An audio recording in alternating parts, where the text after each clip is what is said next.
Good morning, good afternoon, good evening from whichever part of the world you're from. This is Kavita Ramchan from Life Success Coaching in Mauritius.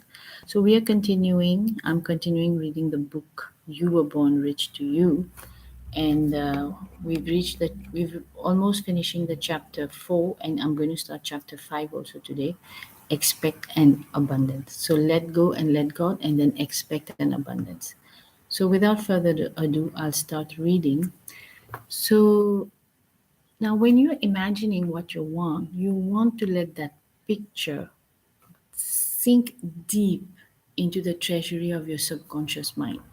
Let yourself get totally and emotionally involved with your image, because by doing this, you are letting go and letting God. So you want to let go and let God completely. When I say let go, means let go, right? Okay. Understand, moreover, that if you should falter for any reason and go your own way, the minute you recognize your error and reaffirm your image, spirit will pick up right where it left off when you chose to take over the controls. Then you will instantaneously be back in the right vibration and on the correct pathway leading to success in life. So you want to make sure that you don't let go of that image that you're holding in your mind. And it would be very wise to write it in big somewhere or look at it on a card every day to remind you that this is the direction that you're going. That's why we have a goal card. We usually tell people carry a goal card to keep reminding you this is where I'm going. Now follow the instructions below to the letter. First principle: relax and see yourself already in possession of the good that you desire. And second principle, let go and let God. All right? You won't know how things are going to happen. You just have to trust and have faith that the power is there with you. It's a very living entity. I'm not here to just tell you that God is out there. No, most people are looking for God in temples, in murtis. Yes, God is in those, but God is also with you because He's omnipresent, right? Chapter 5, we're starting chapter 5 today. Expect an abundance. It's not just simply saying that, God, I want this. When I let go and let God, then I start worrying. It's coming, it's not coming.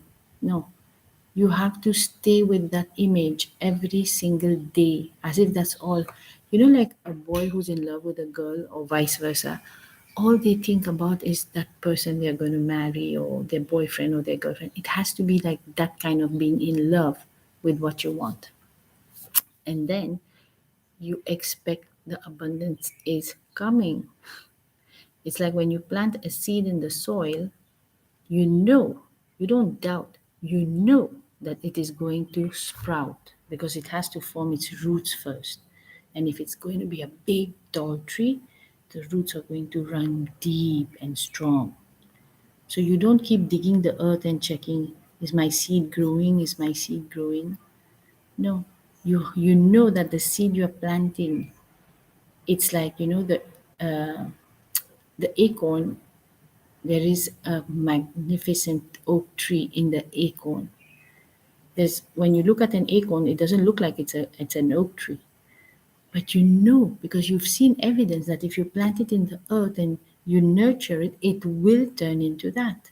That kind of expectation, right? So the mind is a powerful magnet, and as such, it attracts whatever corresponds to its ruling state. Expectation dictates what that ruling state will be and therefore governs what corresponds to the mind and is attracted into your life. Expectation can be either a blessing or a curse, but either way, it is certainly one of the most powerful unseen forces in your life. You know, today we know we plant a tree in the soil, we cover it, we give it fertilizer, whatever we need to do, it will grow. We know that 101%, right? Nobody has to, even if someone comes and tells you, where is the tree? You know, if a child comes and says, but I don't see the tree, you know you're going to tell the child it's coming, right? Can you tell yourself the same thing when you're planting an idea in the treasury of your subconscious mind? Have that much faith that it is coming. Don't worry. Have faith in the higher power that it is working it out for you. Have some patience. We don't have patience in today's times. We want instant results. It doesn't work that way. You have to be in harmony with nature's laws. Okay, so what are you doing to increase your income? If your answer to this question is nothing, or if you are just beginning to think seriously about what you could do, you have probably not yet grasped the ideas presented in the previous chapters. You should be aware that the chapters in this book resemble the individual pieces of a jigsaw puzzle. Each chapter is related one to the other in such a way that if we put them all together, we can see the entire picture. Since you are now well into the heart of the book, I would ask you to pay particularly close attention to the ideas which follow so you can use them to successfully tie all the pieces together. You will soon discover that if the ideas in this chapter are applied with intelligence, expectation can be the triggering mechanism which attracts into your life every good you desire. However, if you do not exercise extreme caution, expectation can also turn just as rapidly into a destructive, lethal enemy. Therefore, you must be cognizant of how you're exercising this invisible but powerful force. So I'm going to stop here today, but I'm going to leave you with this idea that once you ask for something, have faith. You will only see it in your physical results when you believe that it will manifest. And you will talk as if it's manifesting. You will not talk otherwise. You will have that much faith. And people may say anything to you outside. They will look at what your five senses are showing you and say things to you, But you know in your heart, because you have faith, that you don't know how and you don't need to know how. You just need to hold on to what you want. Say to yourself, this is already happened and it will manifest. And it will take some time, but it will manifest. Likewise, if you doubt, if you don't expect it, you're always worried, will it happen, will it not happen, will it happen, will it happen? That's not faith.